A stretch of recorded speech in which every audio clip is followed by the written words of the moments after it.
On s'est tous déjà posé la question, non? Comment une machine, n'importe laquelle, sait exactement ce qu'elle doit faire? Le secret, en fait, c'est de la voir comme un puzzle.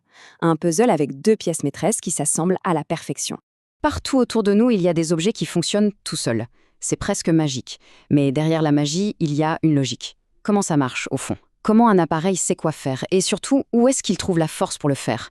Eh bien, c'est exactement ce qu'on va décortiquer. Alors, voilà l'idée centrale, celle qui va tout débloquer. Imaginez que chaque système automatisé, c'est un peu comme un être vivant. Il a un cerveau et des muscles. Un cerveau pour penser et des muscles pour agir. C'est cette image toute simple qui va nous servir de guide. Donc, si on suit cette logique, on peut décomposer n'importe quel système en deux grandes parties. D'un côté, on a la partie réflexion, celle qui traite l'information, et de l'autre, la partie action, celle qui utilise l'énergie pour que les choses se passent concrètement. Et voilà nos deux fameuses parties. D'un côté, on a ce qu'on appelle la chaîne d'information, c'est le cerveau, celui qui analyse. De l'autre, la chaîne d'énergie. Ça, ce sont les muscles qui font le boulot. C'est simple, l'un commande, l'autre exécute. Allez, on plonge dans le vif du sujet. Commençons par le cerveau, la chaîne d'information. Comment est-ce que ça pense une machine?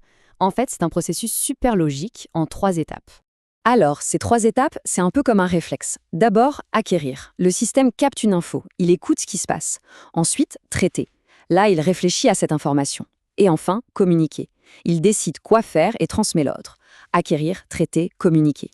Retenez bien ça, c'est vraiment le cœur du réacteur. Mais concrètement, ça veut dire quoi? Eh bien, pour acquérir, ça peut être un capteur de température, un bouton sur lequel on appuie. Pour traiter, c'est souvent une petite puce, un microprocesseur, le cerveau dans le cerveau en quelque sorte.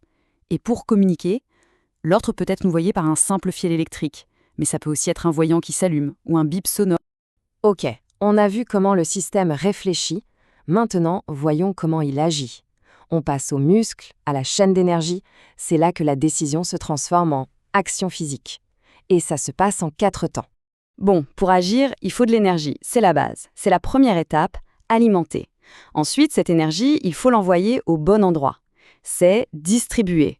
Après, il faut la transformer en quelque chose d'utile. C'est convertir. Par exemple, de l'électricité en mouvement. Et pour finir, il faut que ce mouvement fasse quelque chose. C'est transmettre. C'est la dernière étape pour que l'action soit réalisée. Prenons un exemple que tout le monde connaît, le grille-pain. L'alimentation, c'est la prise de courant facile. La distribution, eh bien, c'est le variateur, le bouton qui gère combien de temps ça va chauffer.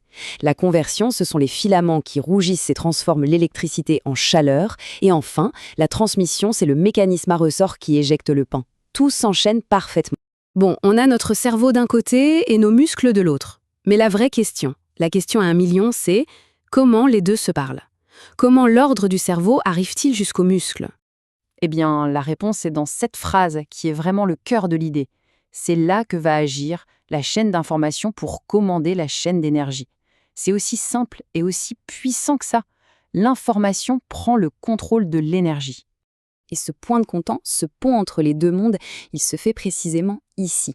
La toute dernière étape du cerveau, communiquer, vient donner le top départ à la chaîne d'énergie au niveau de l'étape distribuer.